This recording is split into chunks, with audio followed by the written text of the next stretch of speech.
Buenas noches, te habla Conejo Negro. Te doy la bienvenida a nuestro mes favorito del año. Hace unos días, platicando con mi familia, me preguntaron cómo me nació el gusto por contar historias y por el terror. Fue una pregunta muy interesante porque hasta este momento de mi vida ni yo me lo había planteado.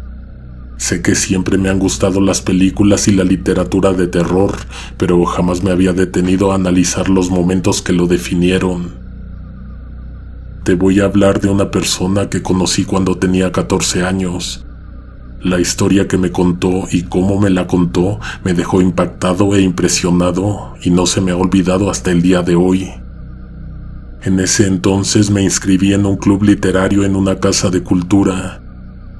Cuando yo entré, el grupo apenas era de 3 personas, conmigo 4. Nos reuníamos los viernes desde las 6 a las 8 de la noche.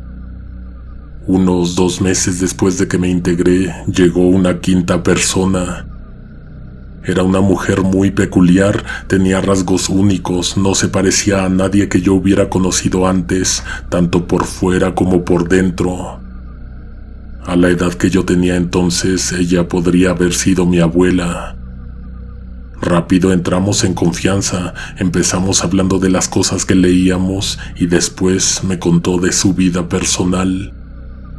Me enteré de que su esposo estaba preso, que ellos habían contraído matrimonio poco antes de que lo metieran a la cárcel. Me dijo que ella estaba muy enamorada de él y que a veces le era imposible conciliar el sueño porque no soportaba dormir apartada de ese hombre. Una amiga suya le contó que conocía a una señora que sabía hacer cosas, era experta en todo lo oculto y lo oscuro, alguien capaz de ayudarte a descubrir la verdad sobre algo que se te está ocultando o revelarte quién te está haciendo daño. Consiguió la cita y entonces se fue a Oaxaca, pero solo un fin de semana, el único fin de semana que faltaría a visitar a su esposo. Según esto, la persona que fue a ver sentía cosas que los humanos generalmente no sentimos, hablaba otras lenguas, era experta en temas desconocidos. Dijo que le hicieron una consulta para saber algo de su esposo, pero la consulta falló. La curandera o la bruja que fue a visitar rápido pensó en una manera en que podría ayudarla. Le propuso que asistiera a una iniciación y que si lo que veía le interesaba, la podía ayudar a que se volviera a reunir con su esposo. Estaba de suerte, según me contó, pues ese fin de semana tenían programada una ceremonia. Visitaron 3 personas provenientes de 3 lugares distintos del país. Con ella fueron 4. Cuando me dijo la cantidad que pagó, empecé a pensar que si tenía esa clase de dinero, mejor lo invirtiera en un buen abogado que le ayudara a sacarlo, pues según me decía ella, él era inocente. No se lo pregunté, pero averigüé un poco más adelante que él sí cometió ese crimen. No me contó lo que hizo o le hicieron en esa ceremonia, dijo que fue algo muy fuerte. Cada que lo mencionaba se llevaba la mano a la frente como si estuviera dándole las gracias a alguien o como un signo sacramental. El lunes en la madrugada volvió a la Ciudad de México. Ella se sentía cambiada, una persona distinta. Estaba casi desesperada porque fuera día de visita en el penal y pudiera hablar con su esposo para decirle lo que había hecho y lo que tenían que hacer para volver a estar juntos. Le llevó un frasco de perfume que le costó muy caro lograr que se lo dejaran pasar. Eso era todo lo que necesitaba recibir de afuera, además de unas cuantas instrucciones. Tanto él como ella debían conseguir sangre de un muerto.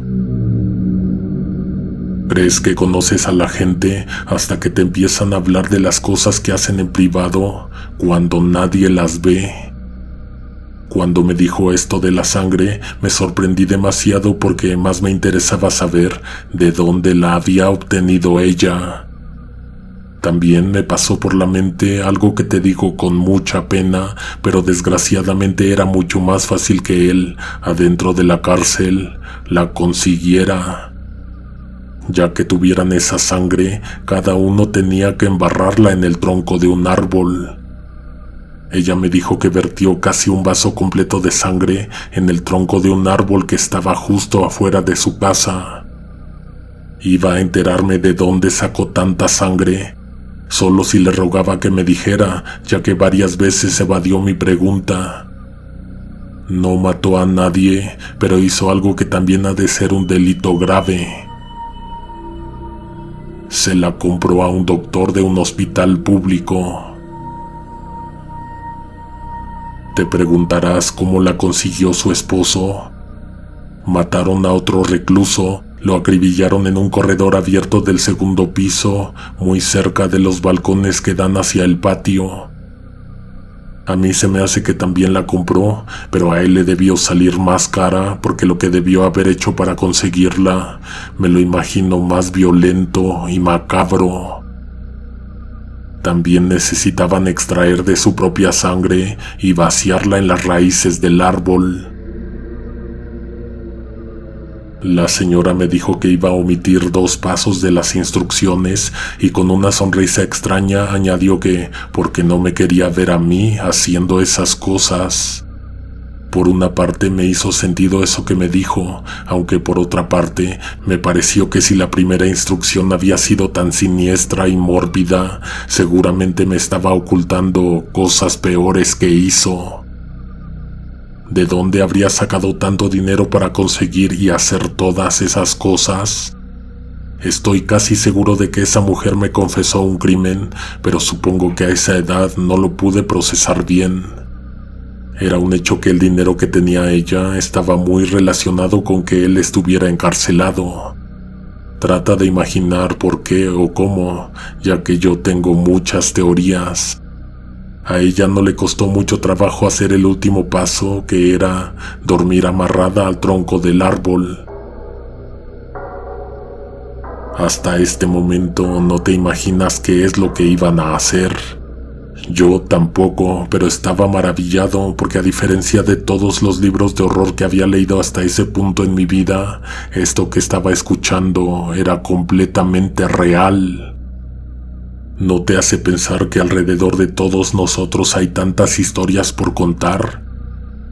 Para conocerlas, solo tienes que dedicarle el suficiente tiempo a una persona que pasa mucho tiempo sola. Escuchar lo que se ha callado durante años. La señora dijo que tardaron varios intentos en lograrlo, ya que las primeras 2 veces alguien la despertó porque, como estaba en la calle, pensaron que alguien le había hecho daño y la había amarrado a ese tronco.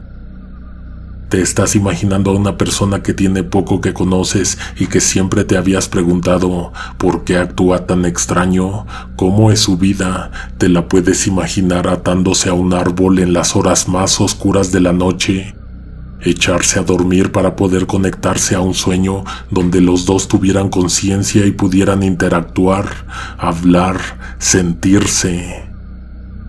No podía hacerlo afuera de su casa porque además de incómodo, era peligroso.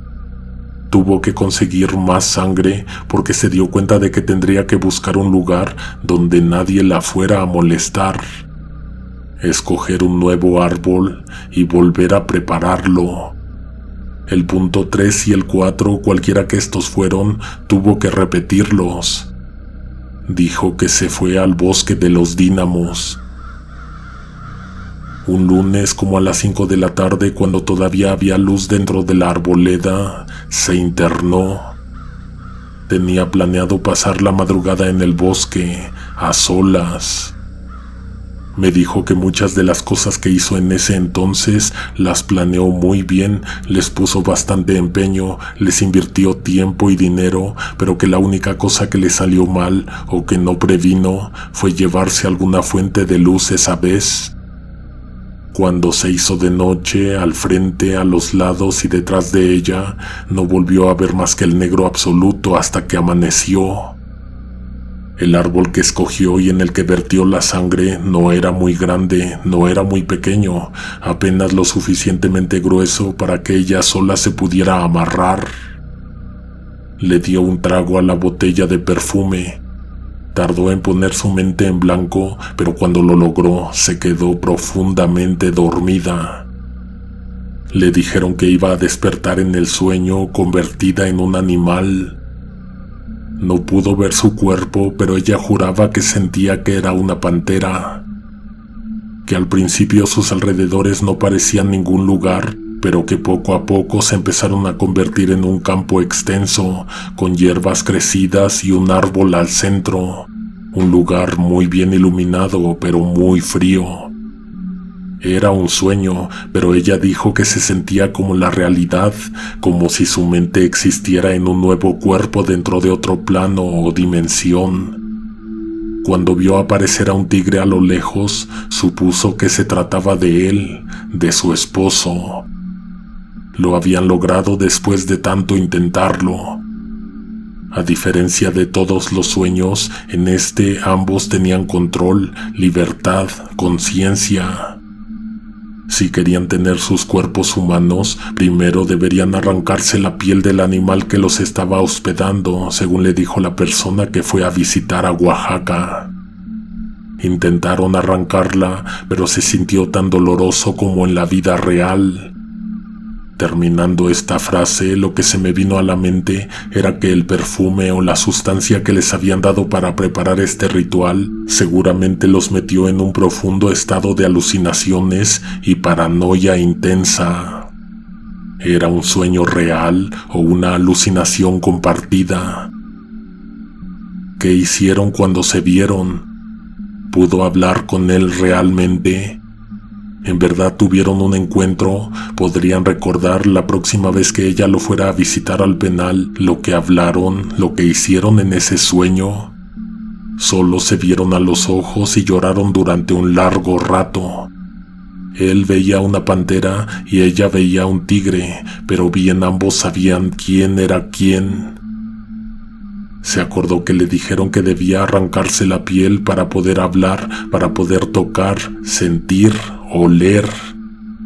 La mujer me dijo que intentaron arrancarse la carne que supuestamente aprisionaba el cuerpo humano de ambos. Mientras seguía platicándome, se descubrió un chal que le tapaba el hombro y el brazo. Yo me había dado cuenta de que tenía lastimada una extremidad. No la había podido levantar ni para tomar el libro.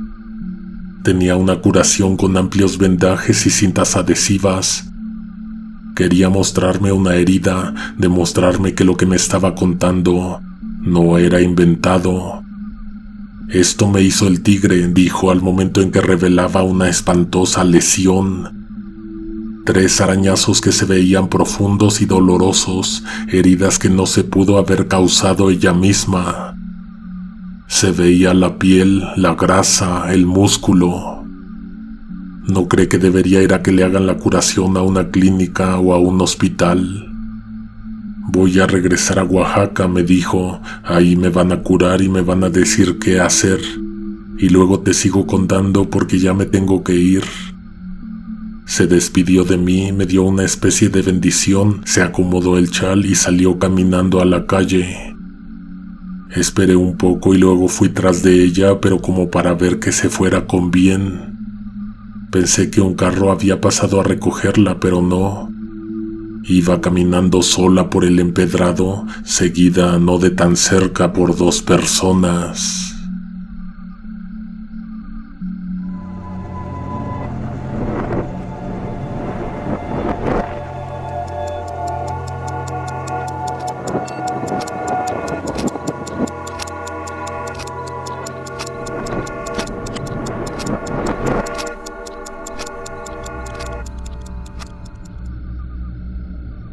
El siguiente viernes iba de camino a la reunión bastante emocionado por terminar de escuchar la historia que me había tenido pensando toda la semana. Para mi mala suerte, los siguientes 2 viernes ella faltó. La primera semana estuve convenciéndome de que estaba bien y que se había ausentado porque me dijo que iba a ir a Oaxaca. La segunda semana estuve preocupado porque algo le hubiera pasado. Sabes poco de la gente que te rodea. Viven solos, alguien los espera todas las noches en casa, alguien además de mí sabrá que ella hacía esas cosas, que se interna en los dínamos, que compra sangre en los hospitales, que tiene mucho dinero, que su esposo hizo algo que ni yo me imagino. ¿Por qué me lo habrá contado a mí? ¿Por qué no a todo el grupo? Hasta después de 3 semanas la volví a ver. Al terminar la reunión se me acercó y como si se acordara con precisión en qué parte de la historia nos quedamos la última vez que hablamos, se descubrió el hombro y me enseñó lo bien curada que iba su cicatriz. En esas 3 semanas en que no supe de ella, lo volvió a intentar un par de veces más, ahora con instrucciones precisas. Eso que ella quería intentar le había dado resultado. La siguiente vez que lo intentó, se dio cuenta de que había personas en el sueño. Las empezó a notar cuando fueron 3. A veces ella llegaba al sueño y se estaba en ese campo varias horas y su esposo no se aparecía. Seguramente los guardias le habían vuelto a robar el dinero que usaba para pedirles a ellos mismos que lo sacaran al patio y que lo amarraran a un árbol. En ese sueño siempre eran las mismas 3 personas, no cambiaban ni se acercaban, solo miraban. Después de otras noches y otros intentos, en una ocasión por fin apareció el esposo. Cuando vio que una persona venía acompañándolo, le cayó el 20. De ellos era la sangre que esta mujer compraba en vasos, lo cual significaba que eso no era un sueño y esas personas que vigilaban eran los que la estaban llevando a ese lugar, fuera el limbo, fuera un segundo plano, una dimensión distinta o una alucinación demasiado elaborada. Me juró que con dientes y colmillos se arrancaron pelaje, piel, músculos, los órganos salieron del cuerpo, la sangre se esparció por todos lados. Se supone que sintieron cada tirón, cada dentellada, pero cuando terminaron ya no sintieron nada. El dolor se terminó repentinamente. En donde antes había 2 animales, ahora quedaba un espantoso charco rojo y 2 personas, un hombre y una mujer desnudos. Ella y él. Ahora podían hablar, podían tocarse, podían abrazarse, olerse, verse a los ojos, pasar la noche con las piernas entrelazadas y acostados sobre el suave pasto. Por fin lo había logrado, por fin iba a volver a pasar la noche con él. Hubiera querido que fuera diario, pero era imposible. Se veían en las visitas del fin de semana y ambos recordaban lo que habían hecho y platicado en esa especie de sueño. Planeaban el próximo encuentro. Una noche en que ella venía de regreso de la visita al penal, utilizó el metro para volver a casa y se dio cuenta de algo que no se esperaba. Me contó que estaba en el andén de la estación cuando escuchó llegar el tren. Estaba esperando en el inicio de la plataforma para abordar el primer vagón. Mientras arribaba el convoy, constató que en todo el andén no había nadie. Ella sería la única en subir.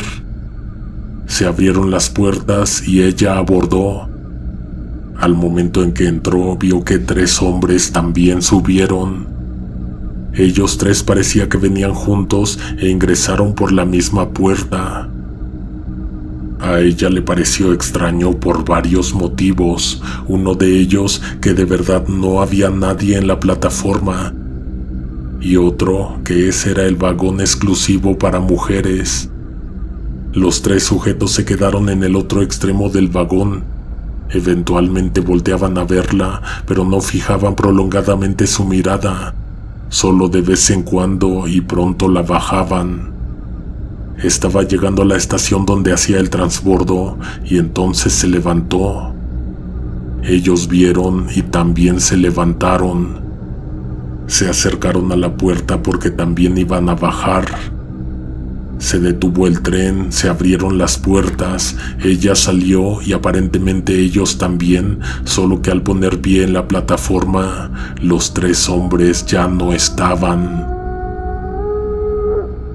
Ni en el andén, ni en el vagón, ni en ninguna otra parte de la estación. Caminó, hizo el transbordo, cambió de línea, bajó las escaleras hacia la otra plataforma y ahí esperó. Nuevamente vio aparecer a esos 3 mismos hombres al abordar el vagón. Los mismos de la otra línea, pero también los mismos que se aparecían en aquellos raros sueños astrales. Se asustó, pero se puso a pensar que tal vez la estaban cuidando. No sé qué la hizo pensar eso, pero esa fue la última vez que ella acudió a las reuniones. El siguiente viernes no se apareció por ahí, ni el consecuente. 2 meses después fue a avisar que su esposo había fallecido en la cárcel. Estaba deshecha, se veía muy mal, muy afectada y con justa razón. Me contó que antes de que le pasara lo que le pasó, él también se dio cuenta de que la persona que aparecía en los sueños compartidos lo vigilaba en la vida real, cada vez más de cerca.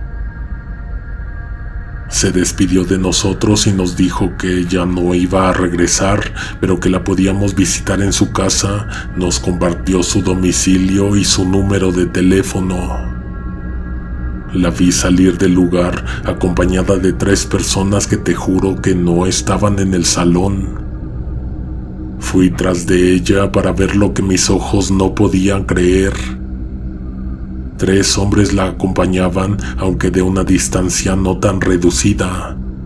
Así los vi desaparecer al dar la vuelta en la segunda esquina. Si a su esposo le hizo daño el sujeto del que había obtenido la sangre, seguramente a ella también. Un día marqué a su casa el número que me dio, pero la línea parecía que había sido cortada o suspendida. Después de varios meses, las reuniones se terminaron por compromisos que tenía la profesora que organizó el club.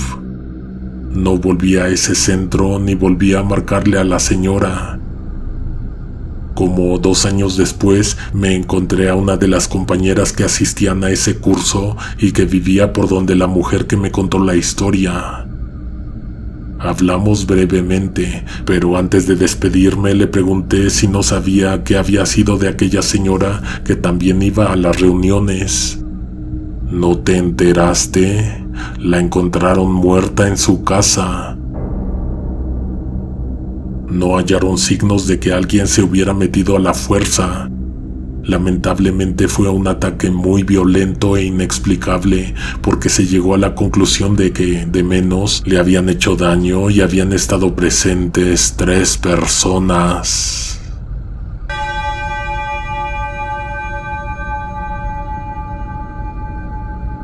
Habrá otros especiales de terror, en ellos te contaré un poco más de las cosas que han pasado a mi alrededor, de lo que me han dicho que ocurre cuando alguien escucha este canal, de lo que ha sucedido mientras se hacen las grabaciones o se producen estos videos. Sé de los primeros en escuchar y no te los pierdas suscribiéndote y activando todas las notificaciones. Hasta la próxima. Alguien te observa en la oscuridad.